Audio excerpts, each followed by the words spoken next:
Something wonderful happened a couple of days ago.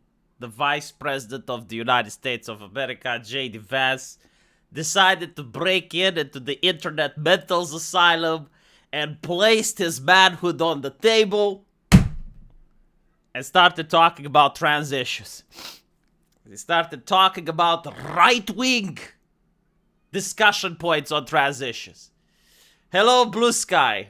I've been told this app has become the place for common sense political discussion and analysis. So I'm thrilled to be here and engage with all of you. Let me tell you what I think about those experts that you worship so much. There are several problems with appealing and deferring to authority and the experts class. First, the so-called experts have no license to countermand the wisdom, fairness, or logic of the legislative choices. See, he is part of the legislative class. Unlike the experts, he does have wisdom, fairness, and logic. The experts have none. He talks about how, contrary to the representation of the United States and the private plaintiffs, there is no medical consensus on how best to treat gender dysphoria in children. This comes out of left field, like this talking point didn't even exist in the mental asylum up until this point. It's like, what do you mean there is no consensus? Like, the experts that I talk with told me that there is a consensus. And now you say that there wasn't? Well, yeah, but like, have the experts showed you how they cast their ballot? Like, how they voted? Like, did you see? No, but like, I understand that an expert that's not part of the consensus, they get fired. So therefore, by definition, there is a consensus. Like, here you have J.D. Vance saying, well, turns out they didn't fire all of them. Like, some of them survived. Notwithstanding the alleged experts' views that young children can provide informed consent to irreversible sex transition treatments, whether such consent is possible is a question of medical ethics that the states must decide for themselves. Again, in the vision of the J.D. Vance, the expert doesn't govern society. Apparently, when the founding fathers created the United States of America, they didn't have the infinite wisdom of putting the experts in charge. It's in the name. It's the United States of America. It's not the United States of the experts of America, right? And so J.D. Vance is telling them, no, hold on a little bit. The states. Goodness gracious. Fourth, there are particularly good reasons to question the expert class here, as recent revelations suggest that leading voices in the area have relied on questionable evidence and have allowed the ology to influence their medical guidance. Oh, goodness gracious. He's talking about corruption. Can you imagine that? I mean, I understand that police officers can be corrupt. In fact, they're corrupt all the time. Like the way the left cultural influencers have described American police officers to me is that they get out of the car and when they see black people, they go like, because they're mad with power, right?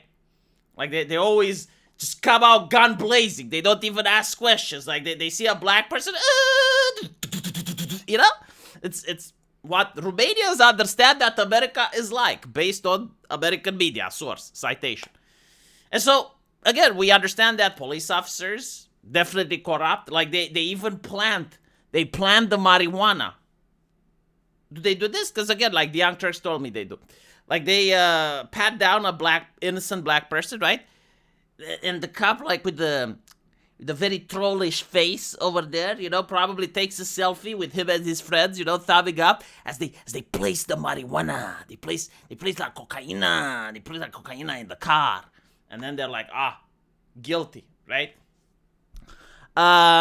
So the cops can be corrupt. Politicians can be corrupt. Judges can be corrupt. Experts, by definition, cannot be corrupt. They're saints. Am I right? Is it not correct? Am I misunderstanding the situation here? Like, if you're an expert, you cannot be bought. Like, someone cannot pay you. It's like, hey, can you allow this paper to pass? You know, you're part of a peer review. It's like, all right, this paper, it doesn't really pass peer review. But what if you say it does? Look, I'll pay you. Give you some money. Give you money. And you can say that the peer review paper is correct. Or, comes top down from politicians. Hey, you want the government grant? Right. Can you appear on television and say the following things? Like, I know they're not true, but you're an expert. Like, who's going to question you? Do you think Blue Sky is going to question you? Of course not. So basically, this is what J.D. Vance is saying. And he also posted on Blue Sky, to that end, I found Justice Thomas' concurrence on medical care for transgender youth quite illuminating. He argues that many of our so-called experts have been used bad arguments and substandard science to push experimental therapies on our youth. I might add that many of those scientists are receiving substantial resources from Big Pharma to push these medicines on kids. What do you think? Well, apparently this is what they think. They say a picture is worth 1,000 words. I think they just given their dissertation. It took, I believe, 30 or 40 minutes. Now, obviously, this caused a significant uproar, and they reinstated the account. Now, the official story, whether you believe it or not, I personally don't, but they're claiming that they thought someone is impersonating J.D. Vance. Which, it's possible. It's possible. Like, okay, you think someone is impersonating him. Do you not have the ability to see where the IP is coming from?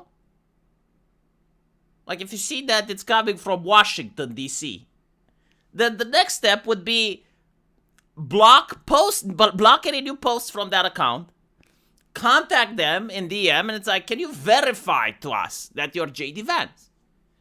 Right? What I think happened is that a low-level Johnny, a moderator, got triggered, and they banned. But then corporate probably read in the news, it's like, what the fuck? Did the vice president of the United States came on our platform and we banned him? Holy shit.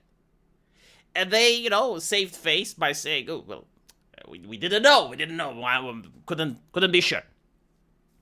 For corporate, it's actually good if J.D. Vance goes over there, right? Because they're actually trying to rival with Twitter.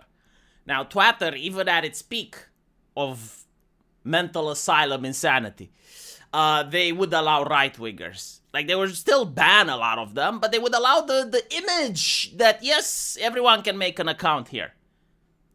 And so, from corporate, they actually would prefer if some right-wing politicians go there, because it drives engagement, right? Like, J.D. Vance says this.